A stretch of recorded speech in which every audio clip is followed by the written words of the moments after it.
Many local families are wondering when they'll get the 2 paychecks they've missed in the past 35 days. Crease Jackman spoke with the wife of one federal worker who is now cautiously optimistic. Crease. That's right. Cautious is the right word. Right now, she has mixed emotions, Ton, about what's going to happen next. Now, while it's reassuring to hear that the shutdown is over, she wants the president to remember there are real people being affected by all of the decisions that are being made in Washington.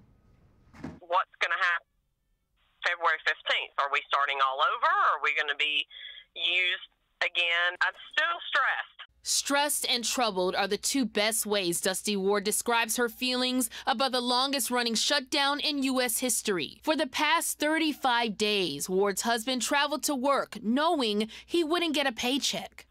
He is an active duty Coast Guardsman, so he is not getting paid at the moment, but he does go into duty every day, and he's part of the search and rescue team. I will make sure that all employees receive their back pay very quickly. Today, President Donald Trump announced the government will reopen at least until February 15th, as he still pushes Congress to fund his border wall. If we don't get a fair deal from Congress, the government will either shut down on February 15th again, or I will use the powers afforded to me under the laws and the Constitution of the United States to address this emergency. It makes me angry. It's obvious to me that he does not care about us as people. We're just pawns in the grand scheme of his personal agenda. Even with the partial shutdown temporarily over, organizations like the United Way of Southeast Louisiana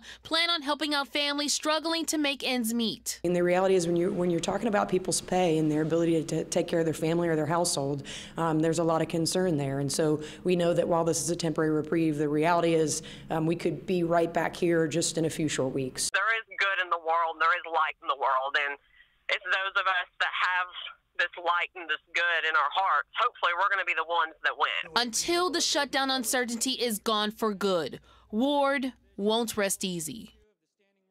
And Ward says thankfully their family has had enough in their savings to stay afloat, but for now she's still worried that if the shutdown continues after the 15th, it won't stay that way, Tom. Crease, thank you. As you heard, many members of the Coast Guard are missing paychecks today, but they're getting help from the Crescent River Pilots Foundation. They raised $45,000 and are giving away gift cards worth $100 each. The river pilots say they work closely with the Coast Guard and couldn't stand to watch them suffer during the shutdown. They keep the cargo moving, they protect the river, they save people. We're intimately connected with the Coast Guard. That is an astounding amount of money. We are just so humbled by that donation. The Coast Guard says more than 41,000 members nationwide have been working without pay.